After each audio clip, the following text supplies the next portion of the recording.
Hey guys, welcome to The Lawyer's Daughter. This is a special version of The Lawyer's Daughter because I need to share something with you that is not public.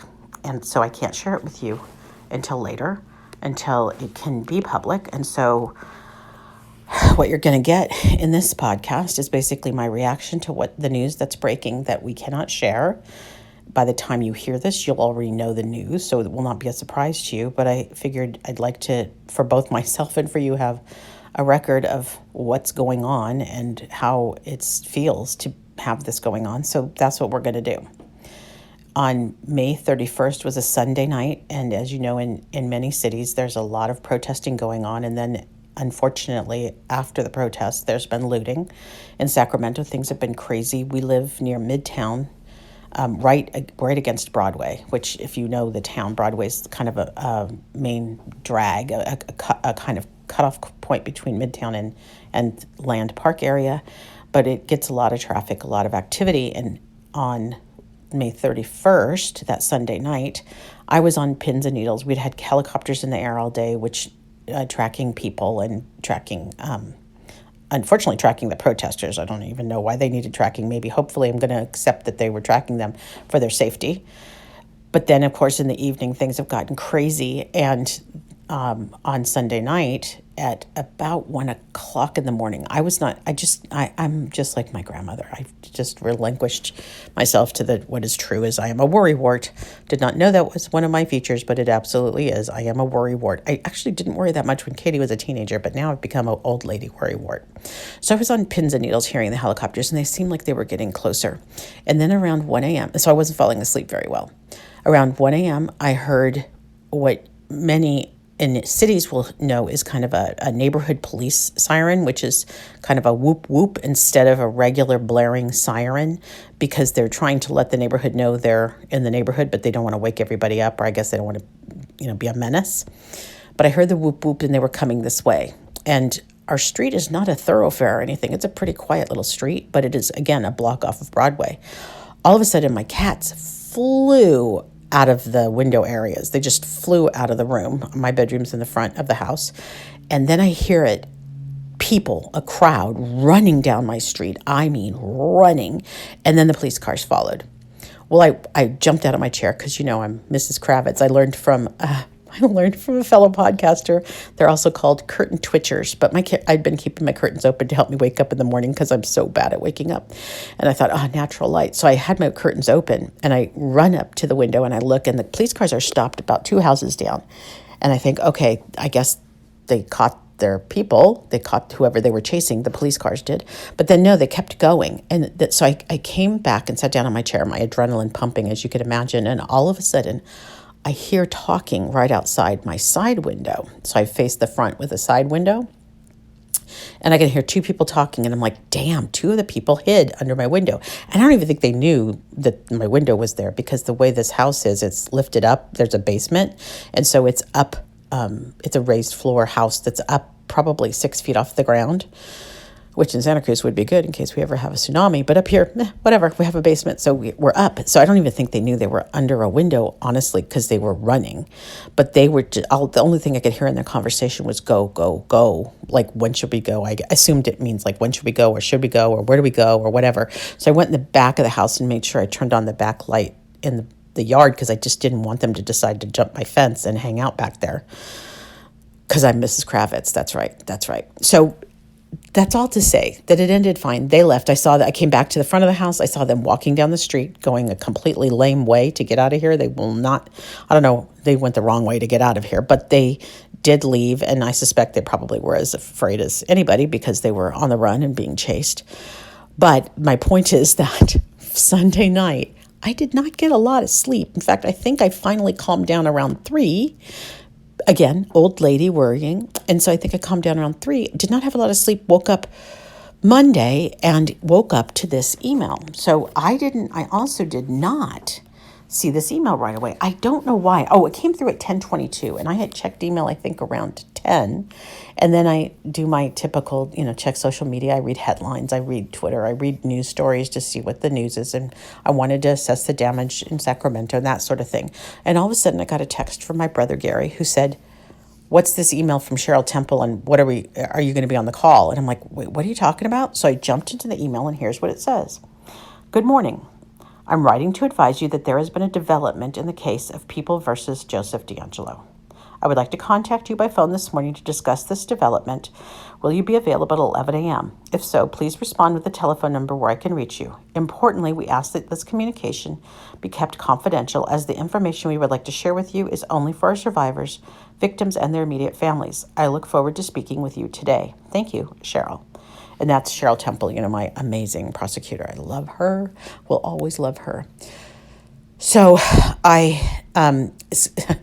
at the same time, I got a call from Chris Pedretti, who you guys know. We hang out here. And she said, are you guys doing a call? And I said, yeah, I don't know what's going on. And at first we kind of thought, okay, DeAngelo died. Like, that made the most sense to have something. There's been a development. That's such weird language. And we thought, son of a bitch, he died. And it's interesting because on Sunday night, one of the things that got attacked here in Sacramento was the county jail. I was watching them just bang the hell out of that building, breaking windows and shouting. I have no idea if he could hear them or not, but it's a place like, that's kind of been a place I hang out up here, and it's weird to see it being attacked by folks, to see them attacking the county jail. So Chris had said, yeah, I don't think he's dead. Well, maybe. And she was trying to find out, but then she got confirmation from somewhere else that he was not dead. So I'm like, okay, well, it's only 20 more minutes. We can calm down. We're going to have our phone calls in a few minutes. So I wrangled my brothers, and we got ready for the call. And my middle brother decided not to participate, but Gary and I took the call with Cheryl and team. And that's when they told us that, and they were so good. Guys, I can't even explain. My heart swells for how good my prosecution office is. I don't. Everybody has their own experiences, but this Ventura team for us has been, for me, mostly me, because Gary's not been involved in much of this, has been amazing.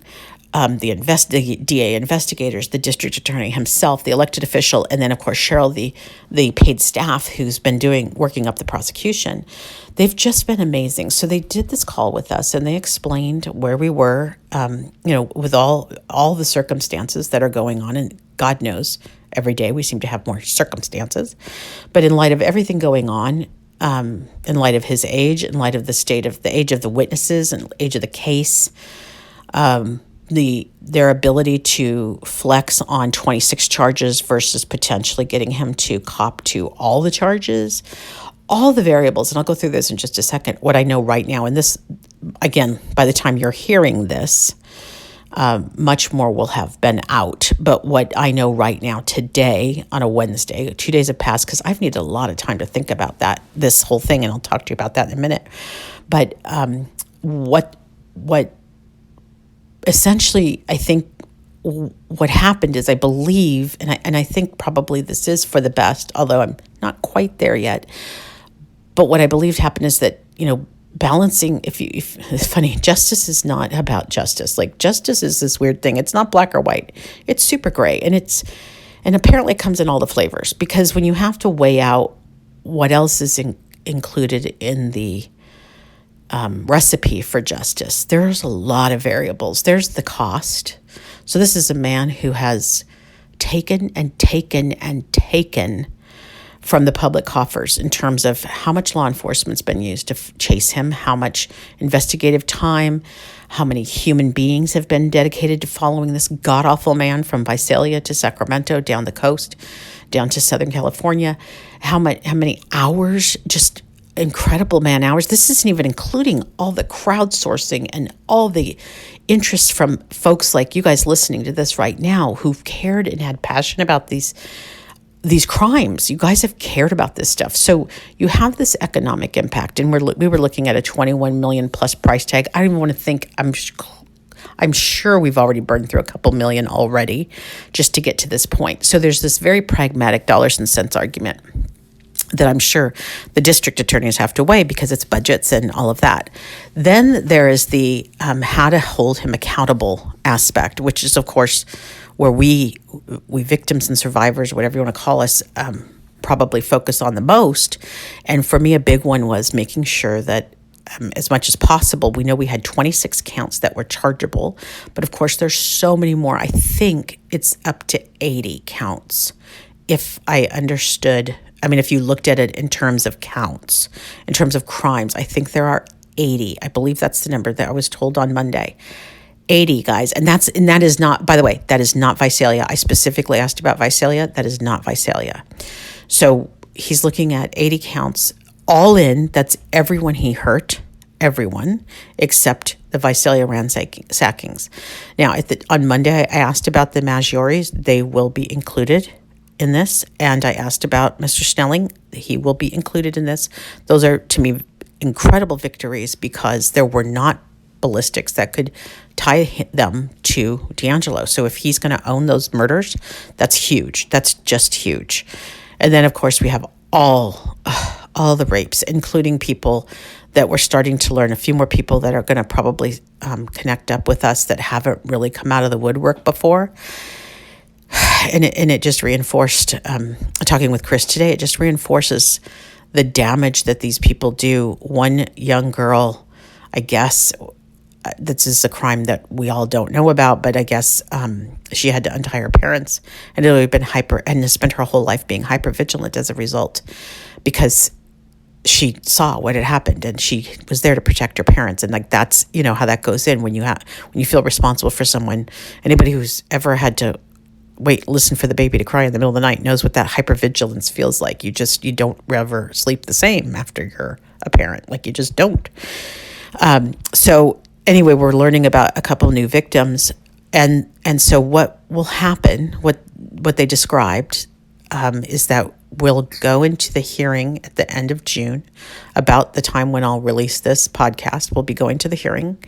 And I plan to release this podcast as soon as the information is public. So I have been asked to not make this public until it is public. I don't know when that'll be, but at that time, that's when I'll release this podcast. About the same time you're hearing about this, we'll be going into the hearing where he will, I believe, allocate to all the charges, or at least admit guilt for the charges. If that means we're going to sit in a courtroom and listen to 80 charges be read one by one in detail, and him saying, yes, I did that, or I guilty, Your Honor. And probably what he'll have to say is guilty. How do you plead? Guilty, Your Honor. Guilty, Your Honor. Guilty, Your Honor. That is going to be a hell of a day. I don't even know if we can get through it in one day. I'm going to need some sort of adult medication for that, because that's going to be really rough. I just know it will be. It can't not be. Everybody comes with their own story. Everybody comes with their own journey. Everybody has their own way they heal and their own way they feel. And it's just big, guys. It is big. And then I guess in August, I don't quite have this figured out. And they're trying to figure out all kinds. By the way, let's just talk about more complexity. There's so much complexity because they're trying to figure out how we do this with social distancing. They're trying to figure out how we do this with a crowd, because suddenly it's everybody. It's everybody, guys. It's everybody coming. And they're trying to figure out what venue to have this in. And it's going to be a media circus. Of course, it's going to be a media circus. So good old court people are trying to figure this out. But I'll be damned if they try to shove me out of the way and not let me be in that room. I want to be in that room. I definitely want to be in that room for all of it. All of it. So one thing I'm going to probably just put my stake in the ground on is being there for it. So, okay, now let me just say, okay, so all those complexities of a pandemic, just know that that's in place. We've got pandemic, we've got crimes, we've got protests, and then we'll be back in August, and I think it's the 14th that we were slated to go to the hearing, the preliminary trial thing. We will use that date to then start to hear impact. What do they call them? Impact reports.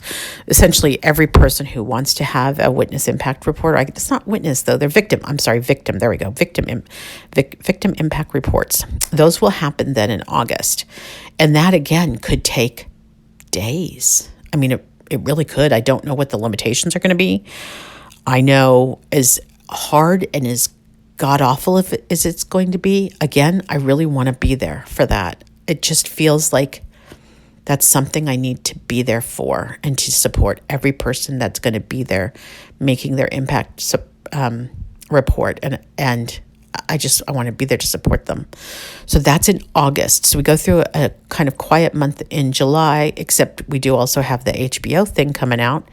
I don't know how that's going to go, but we'll find out. We'll see how that one happens. So it essentially goes, HBO has the first show on that Sunday night. We go into the hearing that Monday. We decompress for a while, and then HBO continues. Then we come back in August. HBO goes through, I think, probably into August. And then we come back for that, the victim impact reports, and then we wrap it up. It's over, which is... So that's it. So in a context of a world right now where we're talking about no justice, no peace, I hear that all the time. Like, that goes through my head a lot. And it's a big one for me because I feel like, oh, I cry. I might cry. I feel like I grew up with this sense of what justice was. I knew it wasn't black and white. I knew it wasn't always fair. I knew that it's capricious, and it's influenced by politics, and it's based on human beings, and it has all kinds of flavors and shapes. And yet, I think I still thought it was an ideal. I think I idealized it a little bit about justice, and I don't know how to describe it, but I don't feel like this is just. It's good. I know it's good. I know it's good for all the victims who weren't going to for whom he was not going to plead guilty. They will now get to hear that. That's so important. I can't get past how important that is. But it doesn't feel like we've had justice. And maybe, I sat today in the chair for like an hour and a half just thinking about this, because I hear the voices of the people who have been so cheated of justice. So many have been cheated of justice. And it's something that I feel strongly about. You guys know I'm like civil rights, human rights person. That's just what drives me. And yet when I think about this god-awful man and him kind of getting it to go his way again, I mean, honestly, I guess for me, that's how it feels like. It just broke his way again. And that's fine. I mean, there's a whole group of Epstein's victims out there who talk about no justice, no peace. They get nothing. The man's effing dead. And our leaders are so corrupt and evil that they can't even get documents released. They can't even get the paperwork released. Right now, there's a judge saying he's not going to release the Epstein papers because of a technicality in the law. And like, that's what drives me insane, because technicalities in the law shouldn't be allowed to prevent what's right from happening. And when I look at this goddamn DeAngelo, it's like, I don't know what justice, the problem is for me, is I don't know what justice is. So I can sit here and say, I don't feel like this is it. But the point is, I don't know that I have the answer of what it is. I don't know what justice would be. To me, it's not violence, and it's not hurting him, not that way. And it's, executing him, no, that's not it. I don't know. I don't know what justice is. I would be interested to hear what you guys think, because I've sat with this now for 2.5 days, and I was anxious to try to process this and share this with you guys. And here I can't even share it with you contemporaneously. We're going to have to do it later. But I don't know if I know what justice is. I know that I'm going to do a few more podcasts before the news gets out, because I want to talk about a couple other things. I had written a little bit of a fantasy opening statement. If I were prosecuting him, I think I'm going to share that with you guys. I still have the motion to dismiss, which is now meh. Like, who cares, right? Who cares about the motion to dismiss? But I might actually go ahead and podcast about that, because you won't know it's out of order until you'll know it's out of order. And out of order meaning this news, you won't know this news yet, so I can go ahead and share that with you. But I'm happy I'll get to talk with Carol Daly and Dr. Speth about the crimes themselves now, because they will be released as soon as this plea is accepted. And it does let my life go back to normal, which is kind of huge. I don't know what normal is either, by the way. If you know me, my life is never normal, but I can go home and I can get back to doing the things that I know, my world, and Katie can get on with her life without her mother hanging around. But it's weird. It feels it. I'll have to see if this changes over time. Like I said, it's only June 3rd, and I've only been sitting with this for 2 days.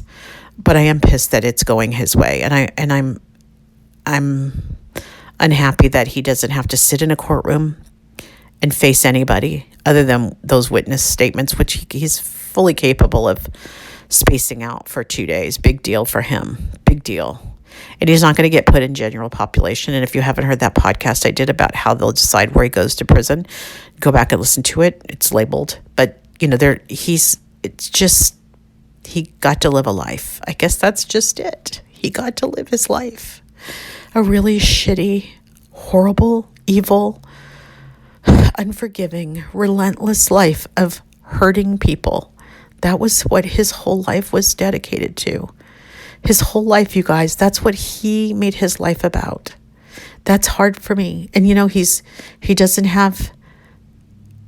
even have the righteous appeal of these serial killers who are actually interesting. He doesn't even have that. He's just so pathetic. Everything about it is so pathetic. And it feels so empty. And this end feels, Chris was good. She commented, it's like the difference of, like adopting and having a baby. All of a sudden, we're adopting. Like it's coming. The kid's on the way. You don't have time to process this. This is happening fast. We thought we had more time to actually sit with his guilt. I know you might think 2 years is a lot of time, but we haven't been doing that. We've been waiting. We've been waiting and waiting and waiting and waiting and putting up with silly theatrics from defense attorneys and putting up with theatrics in the courtroom and all this other crap and layers of nonsense. So it has not been about his guilt. It's just been about process. And again, that's the legal system, right? So much process. The guy today in Minnesota, just the prosecutor for George Floyd just said, guys, this is going to take a while. Nobody tells you that, like when they say a while, that could mean a lifetime. It could take a long time. Change is hard and change takes time. And the law has been written by people who knew how to write it to protect themselves. Yeah, a lot of white people wrote those laws to protect themselves. And we don't have a way to do some of this stuff more effectively and maybe more justly. So at a time when no justice, no peace rattles through my head, and I sit here and think about DeAngelo and know that you guys will be hearing this news at the same time, I'm so anxious to talk to you guys about it. Really anxious to talk to you guys about it, but can't yet. So I got to sit with it. Got to sit here and be quiet. So that's where we are on June 3rd.